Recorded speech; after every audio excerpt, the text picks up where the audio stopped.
Bonjour Marie-Christine. Bonjour Valentine. Bah, c'est pas ici la fête de la fraise? Ah si, mais c'était il y a 2 jours. Mais par contre, ton costume est formidable, hein? C'est-à-dire que là, je suis la seule à être habillée comme ça dans la ville, Oui, là. exactement, oui. Mais attends, on est d'accord, j'aurais été parfaite, non? Mais complètement, parfaite. Et t'aurais vu l'énorme tarte aux fraises, la tarte aux fraises géante de 4 mètres de diamètre. Tu vas voir, je vais te montrer. T'as vu ça? Ah ouais. Ah, c'est formidable. Et puis, il y a toutes les confréries aussi qui défilent, qui sont habillées justement en rouge et vert. Donc, tu aurais été très bien. C'est une très grande fête et il y a près de 10 000 personnes chaque année. Ici, à Vers, on est vraiment dans la capitale de la fraise. Tout à fait. Alors, dis-moi en plus un petit peu sur ce fruit. Est-ce que la fraise est endémique du coin? Alors non, elle est arrivée par l'immigration bretonne après 14-18 en Dordogne. Et ensuite, donc, elle s'est répandue après la Deuxième Guerre mondiale, par contre. Comment elle s'est développée dans le département? Alors, en fait, un ancien courtier des Halles de Paris est venu s'installer dans la région et a commencé à développer la culture de la fraise. Et d'autres agriculteurs se sont mis, effectivement, à défricher les forêts de châtaigniers pour planter de la fraise. Et ensuite, en 2004, le territoire de Vers reçoit le premier IGP européen pour la culture de la fraise. Donc j'imagine que je vais pas avoir de mal à trouver un producteur qui en fait. À 200 producteurs, là, tu as le choix. Bon, ben j'y vais alors. Merci Marie-Christine.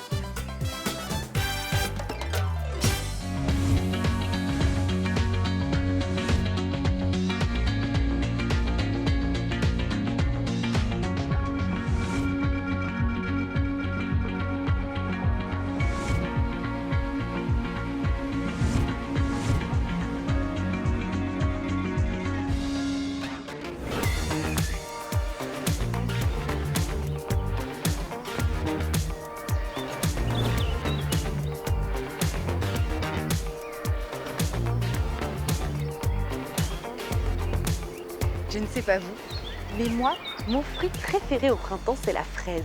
Et comme j'ai envie de me régaler aujourd'hui, je vous emmène dans le Périgord blanc. Là-bas, on trouve des fraises exceptionnelles, dont certaines bénéficient d'une indication géographique protégée. Élodie les fait pousser avec amour et les vend à une coopérative qui contrôle leur goût et leur qualité. Si ces fraises sont délicieuses à picorer à peine cueillies, j'ai quand même envie de voir ce qu'elles donnent cuisinées. Alors un petit cheesecake déstructuré à la fraise, ça vous tente ?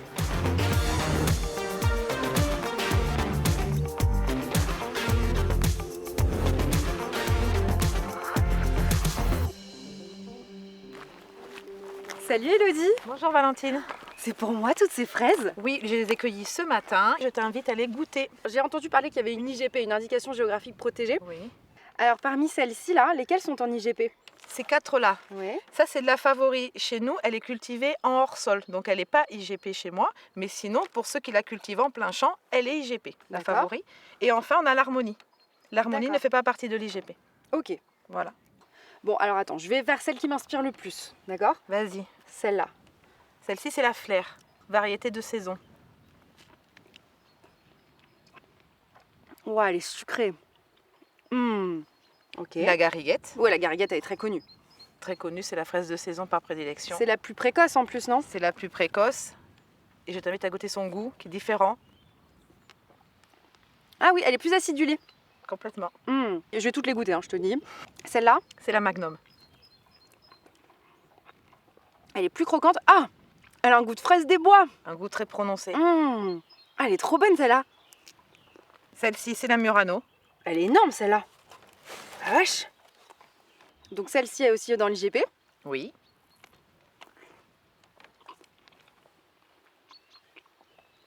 C'est dingue les variations de goût. Celle-ci, elle est très sucrée, elle croque. Elle est très charnue en fait. Oui. Elle est délicieuse celle-là. Je me régale. Je passe un bon moment là, je vous le dis les amis.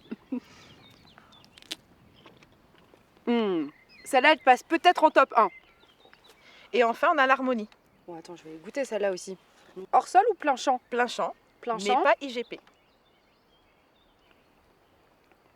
Elle a goût de pêche. Elle a goût de pêche. Donc c'est toi qui produis toutes ces fraises. Toutes ces variétés-là, oui. Et donc du coup, j'ai compris. Donc il y en avait en plein champ. Donc ça veut dire qu'elles sont cultivées directement dans le sol. Dans la terre. Et hors sol, ça veut dire quoi? Qu'elles sont surélevées? Oui, elles sont surélevées, environ à 1 mètre, et dans un sac. Et nous, on cherche à avoir de la fraise toute l'année. Donc c'est aussi pour ça qu'on retrouve plusieurs variétés. Donc on est d'accord qu'ici dans le Périgord, on a toutes les conditions parfaites pour cultiver la fraise. C'est quoi Complètement. exactement? C'est On le a sol? des sols argilo-calcaires et Ouais. sableux Mhm. et un ensoleillement important. Bon alors justement, tu les cultives où? C'est tout ce que tu vois là-bas. Waouh! Et tu les ramasses tous les jours? Quasiment tous les jours, oui. Bon bah je vais te donner un coup de main alors. Allez, on y va.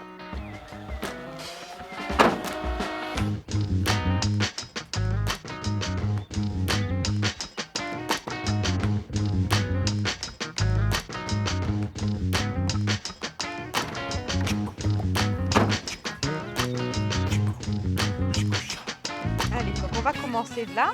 Donc nous avons 3 rangées. Donc chacun, on a la nôtre là, et celle Ok. du milieu, on se la partage. D'accord. Alors, est-ce qu'il y a un coup de main particulier? Oui, il faut plaquer la fraise.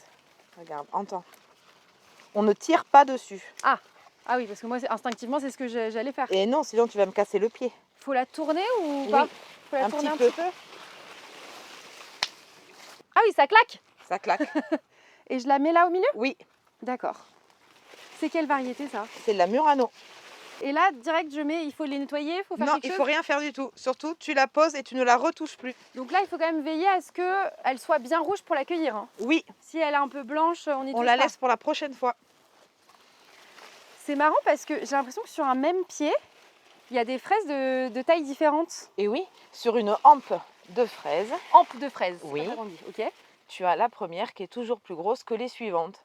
Donc en fait, sur une même variété, je peux avoir des tailles très très différentes. Et oui, et dans une barquette, il y a des tailles différentes. Pas aussi petites que ça, mais elles seront plus petites que celle-ci. Et celle-ci, par exemple, elle est bonne à cueillir ou pas? Non, elle attendra la prochaine fois. Et comment tu régules justement la chaleur? Je vois qu'il y a des ouvertures sur les serres. Ça sert à ça? Oui, on ouvre les plastiques et on a du filet d'ombrage aussi. Je ne sais pas si tu vois, mais là, il y a du filet d'ombrage. Ah oui, d'accord. Ça permet qu'il fasse moins chaud sous le tunnel. Donc en fait, au début de la saison, vous faites en sorte que les serres soient bien fermées. Oui. Et en fait, plus il va faire chaud, plus vous allez les ouvrir. Et les refermer quand il pleut. Et alors, c'est une histoire de famille, toi, la fraise ou pas? Ça fait longtemps que... Oui, ça fait très longtemps qu'il y a des fraises chez nous. Ma grand-mère a commencé en 60 Ouais. avec des petites quantités. Et mes parents ont développé ça dans les années 90. Et maintenant, nous avons des fraises, des framboises et des myrtilles. Et Valentine, quand tu cueilles, il faut penser à bien nettoyer. Tu as des fruits qui ne sont pas beaux. Il faut les retirer quand même du pied et on les met dans le passe-pied. Regarde, celui-là, là. Voilà. Et en fait, tout au long de l'année, à chaque fois, donc tu as une période où ça produit des fruits et une Oui. période où ça produit des fleurs. Et c'est en alternance, c'est ça? Oui, la Murano arrive à tout faire en même temps. Elle fait les deux. C'est-à-dire que tu as du fruit rouge, du fruit vert et des hampes de fleurs. Et c'est pas le cas de toutes les variétés. Non. Et après, dans la barquette, il faut les ranger. Et c'est-à-dire les ranger. Tu prends ta fraise et direct, tu la poses dans ta barquette et tu essayes de faire des lignes. Ah ouais, c'est pas du tout ce que j'ai fait, quoi. Comment tu t'organises pour ta récolte en fonction des variétés? Alors là, à cette période-là, on a encore de la gariguette. Donc le matin, de bonne heure, on ramasse en premier la gariguette. Puis Ok. on va ramasser les rondes, les fraises dites rondes, Murano, Harmonie, Favori. Ok. Et après, nous qui avons un peu de hors-sol, on privilégie le hors-sol l'après-midi, au moment où il fait le plus chaud. Pour les cueilleurs, on est quand même bien mieux debout que courbé comme nous le sommes actuellement. Ouais, c'est vrai que c'est dur, hein. Et est-ce qu'il va y avoir une vraie différence au niveau du goût entre la hors-sol et la plein champ? Non, on Non. ne peut pas faire de différence. Donc le vrai avantage du hors-sol, c'est d'être debout, mais est-ce qu'il y en a d'autres avantages? Oui, il y a d'autres avantages. Alors, chez nous, c'est principalement cet avantage-là qu'on en retire. Mais beaucoup de producteurs peuvent avoir des sols fatigués, où les sols ont besoin de se reposer. Sinon pas de façon de faire des rotations de culture, ils se sont tournés vers le hors-sol. Ah d'accord. Les rotations de sol, ça dure combien de temps à peu près? Nous, là, on est sur 5 ans. Dans Ouais. 5 ans, on renverse la parcelle et on va faire des fraises ailleurs, sur une autre parcelle. Et vous travaillez toute l'année? On travaille toute l'année, oui, parce que là, on cueille jusqu'aux premières gelées. Et après, une fois la fin de cueil début novembre, on prépare la terre pour pouvoir planter début décembre. Donc en fait, la fraise, ça dure beaucoup plus longtemps que ce qu'on pense finalement. C'est une culture quasiment annuelle, oui. C'est dingue. On a des fraises de mi-mars aux premières gelées.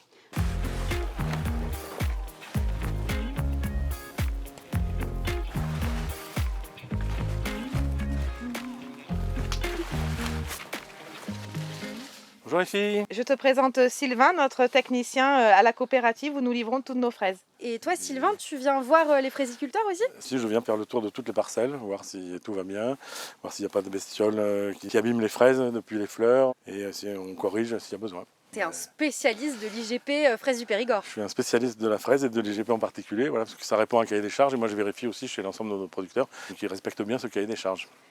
Et là, le cahier des charges, c'est donc de faire des fraises en sol, Ah oui, donc plein champ. plein champ obligatoire, avec un certain nombre de variétés qui sont reconnues pour leur côté gustatif. L'IGP, c'est d'abord pour le consommateur une signature de goût. Qu'est-ce qui fait qu'une fraise rentre dans l'IGP ou pas? C'est à notre demande. Moi, je vois passer beaucoup de variétés, on les goûte, on les teste, des fois on en élimine, et puis quand tout d'un coup on tombe sur une perle rare qui plaît au producteur et qui plaît au consommateur, donc dans ce cas-là, nous on dépose un dossier auprès de l'INAO, qui est l'Institut national des appellations d'origine, et donc une fois qu'on a monté ce dossier, on a les gens de l'INAO qui viennent sur place un petit peu voir, interviewer les producteurs sur les attentes qu'ils ont sur cette fraise, et surtout après ils font adouber ce fruit par un chef étoilé qui va valider et qui va dire oui, cette fraise-là elle mérite, elle pourrait être à ma carte, donc elle a toute sa place dans l'IGP. Pour avoir l'IGP, il faut une fraise de plein champ, on l'a dit. Oui. Est-ce qu'on a le droit, par exemple, de les traiter? On a le droit de les traiter, mais nous déjà en fraise on traite très peu. Et ensuite on fait beaucoup de lutte biologique. Par exemple, là, si on regarde autour de nous, on dépose des petits sachets, voilà, Ah voilà. oui. Dans tout ça, C'est quoi, ça il y en a tous les 2 mètres. C'est des acariens, en fait, c'est des petits acariens microscopiques qui vont s'occuper de manger les œufs de tous les insectes qui pourraient être des ravageurs des fraisiers. Donc rien qu'en mettant ces petites choses-là, on est en lutte biologique, on ne traite pas jamais les insectes. T'as vu, on a bien travaillé, Sylvain. C'est bien, c'est super. Par contre, il faut livrer très vite. Maintenant, à 13h30, il faut que ça parte en conditionnement. Donc dépêchez-vous les filles. Il faut y aller, Mélodie, là. Allez, Et d'ailleurs, tu sais pas avec qui je pourrais les cuisiner, ces fraises, là, ça m'a donné trop envie. si, avec Kélian, mon cousin. Il est né dans les fraises et il sera ravi de t'accueillir. Ah bah, génial.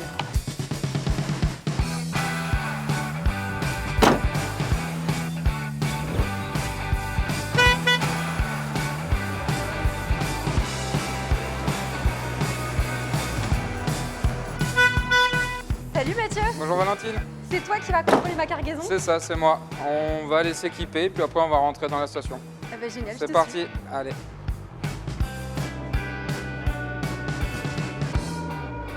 Alors c'est obligatoire ce contrôle? Chaque fraise qui arrive à la Socave, on est obligé de les contrôler. Ça, c'est la grille avec tous les critères? C'est ça, donc ça c'est tous les critères à respecter. Et à partir de cette grille-là, on va dire si le lot est IGP ou pas. Ok, très bien. Voilà. Ouh là là, grosse responsabilité. C'est à peu près Ça ça. rigole pas du tout là. Alors, on y va. Donc, premier La critère. maturité et la coloration. J'ai pas le droit de toucher, hein? On est d'accord? Si, Si, je peux? juste un petit peu, il faut pas trop forcer. Ça me semble bien. Ça, c'est validé, ok? Elles ont l'air plutôt homogènes au Oui. niveau de la couleur, non? C'est ça. Il y a des notes de moins 1 à 3. T'en penses quoi? On met quoi? On met un 2, 3? Oui, deux. Qu'est-ce qu'il faut pour que ce soit 3? Il faut que tout soit pareil. Ah ouais, non, mais là, C'est too much, jamais là. tout pareil. Ouais, on est d'accord. Allez, 2. C'est une bonne note déjà. C'est pas mal. Alors, la fermeté. On vient chercher quoi comme fermeté? On va surtout voir quand on va la toucher mais que le doigt ne s'enfonce pas dans la fraise, qu'on ne laisse pas de traces. J'ai envie de mettre 2, hein. Oui, c'est parfait. T'as pas l'air d'accord? Si, c'est parfait. Allez, J'aurais mis c'est pareil. parfait. On met un 2 pour la fermeté. Très bien. Le calibre. Donc là, le calibre, c'est quoi? Il faut que ce soit toute la même taille, c'est ça? Il faut que ça Ok. soit à peu près tout calibré pareil. Bon, écoute, là, il y a de la grosse, il y a de la moyenne. Il n'y a pas de C'est ça. toute petite. C'est ça, Donc c'est pas mal. c'est ça, J'ai envie de te dire, allez, on met 2. c'est ça. Allez, on met 2. Forme, défaut. Écoute, elles ont des formes de fraises, j'ai envie de te Une dire. forme de fraise. Après, la particularité de la Murano, on va dire que c'est une forme conique. On va chercher des fraises de ce style-là. Ouais. Si c'est un peu plus gros, il faut toujours que ce soit dans le même style, dans la même forme. Donc tout ça, là, on peut dire que c'est IGP. Pour D'accord. que le lot soit également IGP, il faut que la fraise ait un minimum de taux de sucre. Ouais. Il faut que ça soit supérieur à 7. Alors comment on fait ça? Faut les manger ou pas? Il va falloir goûter, effectivement. Je te laisse choisir une fraise. Je prends la plus grosse. Celle-là, ça est Allez. magnifique. Elle est magnifique. Donc voici le petit, Qu'est-ce que c'est que le ce petit truc? outil magique. C'est un réfractomètre. Donc là, je vais écraser un peu la fraise, histoire de mettre un peu de jus. Ah ouais, tu mets un peu de jus. Voilà. Hop, on referme. Et ensuite, tu vas regarder dedans. C'est comme un microscope. Et tu vas voir apparaître une graduation avec un trait blanc et ça c'est ton sucre. Il faut que la fraise ait un taux de sucre supérieur à 7. Et c'est quoi exactement cette unité de mesure là? C'est mesuré en degrés Brix. Voilà. Donc là je suis sur un sucre à 9,8 à peu près.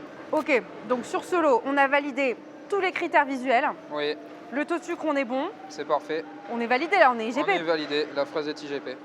Et alors, une fois que toutes ces fraises sont validées, qu'elles ont été contrôlées, Bon, elles partent en vente. la fraise, quand elle est cueillie, faut que dans l'idéal, dans les 24 heures, il faut qu'elle soit partie de chez nous.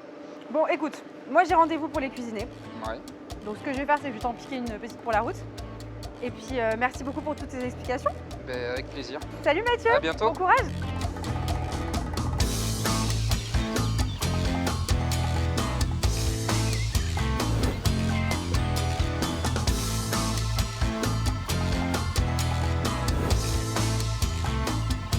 Salut Kélian. Salut! Ah ben je vois que ta cousine t'a livré. Exactement, les belles fraises du Périgord.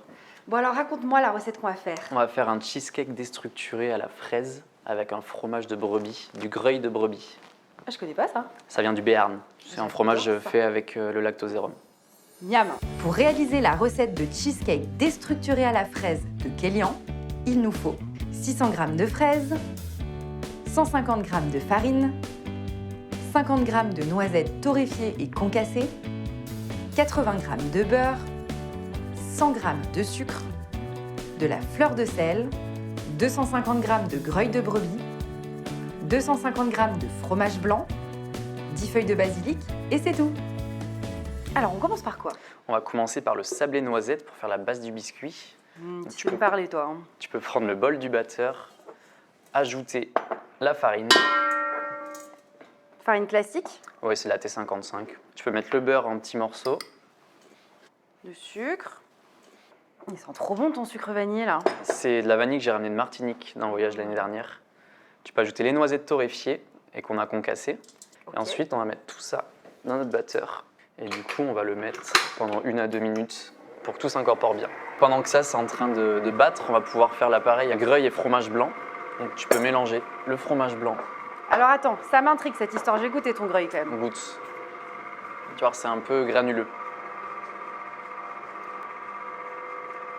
Ah ouais, c'est très doux, ça ressemble vraiment au brooch corse. Ouais, c'est ça, un peu comme la ricotta. Donc tu peux ajouter le fromage blanc classique, Classique de vache. exactement. Et ensuite, on va prendre du sucre vanillé. Et tu peux y mettre environ 2 petites cuillères à soupe. Pendant ce temps, j'arrête juste le sablé. Ah, c'est un champ de vanille là, il faut se bagarrer là. Ouais, on a pris un peu déjà. Non mais donc Mais là, du coup c'est un- c'est très peu sucré. Exactement, 100 grammes pour 5 assiettes. Tu peux fouetter l'ensemble donc, jusqu'à avoir une texture bien homogène. Alors attends, avant de mettre dans le siphon, On va goûter pour voir ah oui, je suis une goûteuse professionnelle, tu sais. si c'est sucré. Parfait. En fait c'est parfait parce que t'as le goût du fromage, t'as un petit peu de sucre mais vraiment c'est le fromage qui léger. prend le plus de place quoi. Donc maintenant, on va le mettre dans le siphon. Et donc là, l'objectif, c'est d'obtenir une texture très aérienne. C'est à ça que sert le siphon. Ouais, ça va faire une mousse un peu comme une chantilly. Du coup, maintenant qu'on l'a rempli, on va pouvoir percuter la cartouche de CO2. Ça veut dire mettre une cartouche de gaz. Et là, il faut que tu le visses jusqu'à ce que tu entendes le fait que petit ça pshhh. Exactement. Voilà, et on va la laisser, on va le mettre au frais comme ça. Alors, montre-moi cette tête de sablé là. Et comme tu vois, on dirait du sable. Est-ce qu'à ce stade, il faut le retravailler à la main ou on veut garder cette texture-là? Pas nécessairement, on peut le garder comme ça. Voilà, et tu peux étaler un peu le tout avec une cuillère. Hop. Et on peut le mettre au four. 180 degrés, environ 10 minutes. Et ben, on va s'occuper de nos petites fraises maintenant. On va faire les fraises confites à l'huile d'olive. Donc tu peux attraper l'huile d'olive, s'il te plaît. Hop. Tu peux y mettre environ 1 cm dans le fond de notre petite casserole. Et on va le monter à 80 degrés. Ah oui, donc du coup, ouais, 80, donc c'est température basse pour confire la fraise. Ouais, c'est ça. Alors, on les coupe comment? Donc on va juste les équeuter et on va les couper en deux. On va seulement faire une fraise par personne. Donc 5 fraises suffiront. On va avoir assez de fraises dans notre dessert là? Oui, pas d'inquiétude. On va faire d'autres préparations après. Bon alors toi, justement, la fraise, t'es tombé dedans tout petit. On peut dire ça, mes parents ont été fraisiculteurs pendant une 30aine d'années. Je connais le produit, on va dire. Toute ta famille est dans la fraise? Pas toutes, j'ai une partie qui est un peu dans la cuisine. Ah oui, donc dans tous les cas, on est autour de la On est, gastronomie, quoi. On est dans le domaine et on va les mettre 7 minutes. Oh là là, l'odeur, c'est incroyable. Ça va faire des petits bonbons confits. En plus, fraise, huile d'olive, ça marche trop bien. Le but, c'est quoi? C'est de les attendrir un peu, mais de garder un peu de mâche. Exactement. Donc Bon. ce que je te propose, c'est de passer au coulis. On va mettre environ une dizaine de fraises pour faire notre coulis. Et donc toi, t'es cuisinier de formation? Non, moi j'ai fait des études dans le monde du sport pendant 5 ans. Ah oui, donc rien à voir. Et ensuite, je me suis lancé dans la cuisine à la fin de mes études parce que c'était une passion depuis tout petit. J'ai toujours cuisiné à la maison avec mes parents. J'ai décidé d'ouvrir un petit restaurant pour me lancer, pour essayer. Puis finalement, ça a pris, donc ça m'a plu. Mais t'as quel âge? J'ai 27 ans. Ah ouais, donc très jeune en fait. Ça fait 3 ans que j'ai ouvert déjà. On peut mettre des petites feuilles de basilic, environ 7-8 feuilles, pareil, pour parfumer notre coulis. Fraise basilic en plus, ça fonctionne à coup sûr. Donc en fait, c'est un coulis accru. Oui, c'est pour gagner du temps, c'est très simple, très rapide. C'est presque une purée de fraises en fait. On va juste mixer l'ensemble.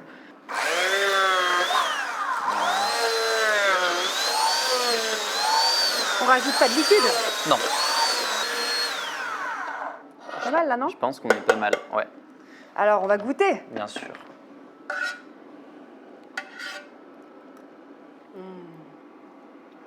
Non, besoin de pas sucre. besoin de sucre. Je peux réserver le coulis au frais Ok. et on va s'occuper de nos fraises confites qui sont prêtes. Donc tu vois, elles ont une belle texture. On a gardé quand même de la mâche, En plus, je suis sûre que ça a aromatisé l'huile d'olive. mais il faut surtout pas la jeter. On peut la garder pour des Ah ouais. vinaigrettes, pour des entrées. On met ça au frais? Tu peux mettre ça au frais. Donc tu vas pouvoir mettre le coulis dans une pipette comme celle-ci. Là, tu vois, j'ai fait une huile de basilic avec de l'huile d'olive. Donc tu fais un peu chauffer ton huile, tu mets tes feuilles de basilic, tu mixes le tout. Tu laisses tout reposer une nuit. Et ensuite, il faut retirer l'autre végétation avec les petits résidus de basilic. Et il te reste que l'huile. Ah, c'est délicieux. Ça va vachement aromatiser notre dessert, ça. Allez, on y va. Allez.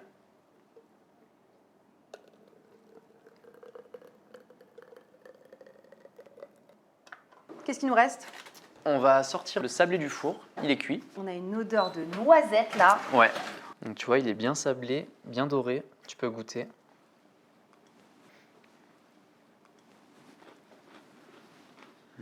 T'as un goût de beurre. Avec la noisette torréfiée, là. Ça va être très, très bon. Donc c'est à base du cheesecake. Ça va être pas mal. Délicieux. Donc on va pouvoir s'occuper de nos dernières fraises. Et tu travailles seulement dans ton restaurant ou tu cuisines ailleurs? Le midi, on a un petit restaurant du coup de 18 couverts où on fait que du surplace ou à emporter dans des petits bocaux. Et le soir, je suis chef privé ou traiteur. Donc je me déplace chez les gens Ah, c'est génial. pour faire des prestations privées. Voilà. Donc là, on a nos fraises et on va pouvoir passer au dressage. 2 petites cuillères de biscuits au centre de l'assiette. Et on va mettre un petit nuage sur nos fraises.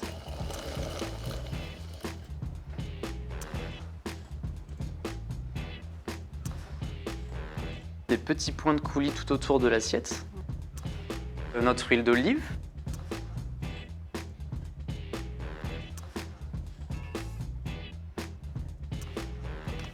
Un petit bouquet de basilic. C'est très joli. Il y a de la fraîcheur, il y a des herbes, du fruit, du sucre. J'ai trop hâte de goûter. On va servir ça aux copains. Ouais, on y va. Allez. Alors, est-ce que vous avez envie de fraises par hasard? Bah oui, Vous n'avez pas marre? non, jamais. Waouh. Vous avez un cheesecake déstructuré. Donc en base de biscuit, vous avez un sablé à la noisette. Ensuite, vous avez un greuil de brebis et fromage blanc en siphon. Des petites fraises en coulis basilic, une huile de basilic et des fraises crues, zeste de citron. Allez, bon appétit à tous. Pas envie de casser Bon appétit.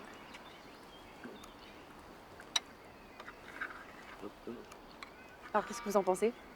C'est léger, le croustillant, c'est nickel. Ouais. C'est vraiment très bon. Bon, alors vous avez vu, la fraise, elle a été traitée crue, cuite. Mais moi j'aime bien l'association de l'huile d'olive en plus avec le petit point de basilic. Ça va super bien avec. Ce qui est dingue, c'est qu'on n'a quand même pas ajouté de sucre dans le coulis. Ça montre à quel point quand même la fraise d'Élodie est bonne, quoi. Tu la cuisines comment, toi, d'habitude, Élodie? Moi, je fais beaucoup de confiture. Et sinon, simplement une tarte à la fraise. Et en cheesecake, t'as jamais goûté? Non, je n'ai jamais goûté. C'est très bon. Aujourd'hui, j'ai quand même, je pense, mangé à peu près 3 kilos de fraises. Et je me sens hyper bien, je suis pleine d'énergie. C'est plein de vitamines en fait, c'est Ah génial, oui. non? Des vitamines, des antioxydants. C'est vraiment très riche en tout ce qui est bon, quoi. Pas trop sucré, justement. Même les diabétiques peuvent manger des fraises à gogo, par exemple. C'est le bon sucre. Et puis c'est super bon, quoi. C'est un fruit exceptionnel. Ouais. Ouais, donc en fait, je peux encore manger 5 kilos sans Voilà. danger, quoi. Sans problème. Oui, toi, t'en sais quelque chose, t'en manges Ouais. toute la journée. C'est ça. Et alors, est-ce qu'on peut dire que la fraise de Dordogne, c'est vraiment la meilleure de France? Il y a quand même celle de Plougastel, non? Non. Non. Non. Non. Ah là là, blasphème. Non, Ok, celle on va du rester sur celle de Dordogne. du Périgord, c'est la meilleure. Si elle est passée, oui.